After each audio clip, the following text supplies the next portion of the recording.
Hello guys, మీలో చాలా మంది ఈ సిరీస్ ని చూసే ఉంటారు. చూడకపోతే ఇప్పుడే వెళ్ళి చూడండి. ఈ సిరీస్ నేమ్ వచ్చేసి హీరో క్లాస్ 1. మీకు ఇంగ్లీష్ వస్తేనే డైరెక్ట్ గా చూడండి, లేకపోతే చూడకండి. ఎందుకంటే ఇది తెలుగు ఆడియోలో లేదు. తెలుగులో లేదని ఏం కంగారు పడకండి. మీకు ఎక్స్ప్లెయిన్ చేయడానికే నేను ఈ వీడియో చేశాను. ఇదైతే ఎపిసోడ్ 1 పార్ట్ 1. ముందుగా వచ్చిన వాళ్ళు ఛానల్ సబ్స్క్రైబ్ చేసుకుని బెల్ ఐకాన్ అయితే ఆల్లో పెట్టుకోండి. నేను ఎప్పుడు వీడియో అప్లోడ్ చేసినా మీకు డైరెక్ట్ గా నోటిఫికేషన్ వస్తుంది. ఇంకెందుకు లేదు, ఎక్స్ప్లెనేషన్ స్టార్ట్ చేసేద్దాం. సిరీస్ లో మన హీరో నేమ్ వచ్చేసి షియోన్ అనమాట. మావాడు ఎప్పుడు చదువుకుంటానే ఉంటాడు. మన భాషలో చెప్పాలంటే పుస్తకాల పురుగు అనమాట. మన హీరో హాబీస్ ఏంటంటే అందరికన్నా ముందొస్తాడు, చదువుకుంటాడు, ఇంకా ఎవరితో మాట్లాడదనమాట. తన పని తను చేసుకుని వెళ్ళిపోతాడు. అలాగే ఒక రోజు చదువుకుంటా ఉంటాడు. ఇంతలోపు క్లాస్ మొత్తం ఫుల్ అయిపోతారు. ఇక్కడ నుంచే మన మెయిన్ సిరీస్ స్టార్ట్ అవుతుంది అనమాట. రోజులాగే తన పని తను చేసుకుంటా ఉంటాడు. అప్పుడు వాళ్ళ మేడం వచ్చి ఇలా చెబుతుంది, ఇంతకు ముందు ఒక మ్యాథమెటిక్ కాంపిటీషన్ పెట్టాం కదా మీ అందరికి. ఆ కాంపిటీషన్ లో ఇద్దరికి అవార్డ్స్ వచ్చినాయి. వాళ్ళ పేర్లు ఏంటంటే యంగ్ షియోన్, జియోన్ యంగ్ బిన్ అని చెప్పిద్ది. ఇక్కడ యంగ్ బిన్ అనేవాడే షియోన్ కి ఎనిమి అనమాట. అప్పుడు వాళ్ళ మేడం ఇద్దరు వచ్చి మీ ప్రైజెస్ తీసుకోండి అని చెప్పింది. ఆ కాంపిటీషన్ లో షియోన్ కి ఫస్ట్ ప్రైజ్ వచ్చింది, యంగ్ బిన్ కి సెకండ్ ప్రైజ్ వచ్చింది. తర్వాత వాళ్ళిద్దరు వెళ్లి వాళ్ళ ప్లేస్ లో కూర్చుంటారు. యంగ్ బిన్ కి షియోన్ అసలు నచ్చడం, ఎప్పుడెప్పుడు మన హీరోతో గొడవ పెట్టుకుందామని చూస్తాడు. మన హీరో ఏం పట్టించుకోకుండా తన పని తను చేసుకుంటా ఉంటాడు. ఇంతలో బ్రేక్ బిల్ అవుతుంది. మనోడు బ్రేక్ బిల్ లో కూడా చదువుకుంటానే ఉంటాడు. ఇదే కదా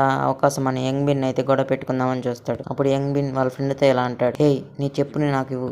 సరే తీసుకో అని అంటాడు వాళ్ళ ఫ్రెండ్. అప్పుడు వాళ్ళ ఫ్రెండ్ అంటాడు, నువ్వు ఏం చేయబోతున్నావు ఇప్పుడు. అప్పుడు యంగ్ బిన్ అయితే షియాన్ మీద అది ఇసిరేస్తాడు. మనోడి మీదకి ఇసిరిందే కాకుండా ఏం తెలియనట్టు వాళ్ళ ఫ్రెండ్స్ తో క్యాజువల్ గా మాట్లాడతాడు. అప్పుడు వాళ్ళ ఫ్రెండ్ ఇలా అంటాడు, నన్ను క్షమించు అలా చేసినందుకు, నువ్వు చదువుకో అని చెబుతాడు. యంగ్ బిన్ కూడా కోపంగా సారీ అని అంటాడు. తర్వాత షియాన్ వాళ్ళతో నెక్స్ట్ టైం జాగ్రత్తగా ఉండు. తర్వాత యంగ్ బిన్ షియాన్ తో ఇలా అంటాడు, ఇది ఒక చిన్న సమస్య, నేను చెబుతున్నాను ఇది ఒక చిన్న సమస్య మాత్రమే. యంగ్ బిన్ షియాన్ తో నువ్వు నా ఫేస్ ని రుద్దుతున్నావేంటి అని అంటాడు. అప్పుడు షియాన్ యంగ్ బిన్ తో చాలా తప్పులు చేయడానికి కాదు అని అంటాడు. అప్పుడు యంగ్ బిన్ షియాన్ దగ్గరకు వచ్చి, హే నీకు తెలుసా ఏంటో, నువ్వు ఏం చెప్పినా నాకు తెలియదు, నువ్వు చేసే సౌండ్స్ నాకు చిరాకు తెప్పిస్తున్నాయి అని షియాన్ తో అంటాడు యంగ్ బిన్. అప్పుడు యంగ్ బిన్ షియాన్ తో నీకు చావాలని ఉందా ఏంటి అని అంటాడు. ఇంతలోపు బ్యూక్సన్ హై స్కూల్ నుంచి కొంతమంది స్టూడెంట్స్ వస్తారు. వాళ్ళు అడుగుతారు, ఇక్కడ ఆన్ సూహో ఎవరు అని. అప్పుడు క్లాస్ లో వాళ్ళు చెబుతాడు, తన ఆ మూలన ఉన్నాడు. వాళ్ళకి చెబుతారు, ఇతనే మన సెకండ్ హీరో అనమాట. మన సెకండ్ హీరో సూహో అయితే ఫుల్ గా నిద్రపోతాడు. మన మెయిన్ హీరోకి ఆపోజిట్ అనమాట. హై స్కూల్ నుంచి స్టూడెంట్స్ వచ్చారని చెప్పాను కదా, వాళ్ళందరూ సూహోని కొడదామని వచ్చారు. ఎందుకంటే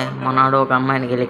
అప్పుడు సుహో వాళ్ళతో అంటాడు, ఆ మెసేజ్ ని నీకు చూపించిందా, తన నా టైప్ కాదు. ఇప్పుడు వాళ్ళు ఏం మాట్లాడకుండా హే వెళ్ళండి అని వాళ్ళతో చెప్తాడు. అప్పుడు సుహో వాళ్ళతో అంటాడు, ఇక్కడ వాళ్ళకి తెలియని విషయం ఏంటంటే మనాడు గొప్ప ఫైటర్ అనమాట. వాళ్ళందరిని అయితే తుక్కు ర్యాక్ కొడతాడు. ఆల్మోస్ట్ ఫైట్ మొత్తం అయిపోయింది. మనాడు సుహో అయితే ఒక చిన్న తప్పు చేస్తాడు ఇక్కడ. ఆ తప్పు ఏంటంటే చూసుకోకుండా షియాన్ పెన్సిల్ బాక్స్ అయితే కింద పడేస్తాడు. వాడు చేసిన పనికి మనోడు ఒక్క పంచ్ ఇచ్చి మ్యాచ్ ని ముగిచ్చేస్తాడు. ఇప్పుడు సుహో వాళ్ళతో అంటాడు, ఇతన్ని నర్స్ దగ్గర తీసుకెళ్ళండి అని. ఇంతటితో పార్ట్ 1 అయితే కంప్లీట్ అయిపోయింది. పార్ట్ 2 కోసం కామెంట్ చేయండి. లైక్ అండ్ సబ్స్క్రైబ్ చేసుకుని బెల్ ఐకాన్ అయితే ఆల్లో పెట్టుకోండి.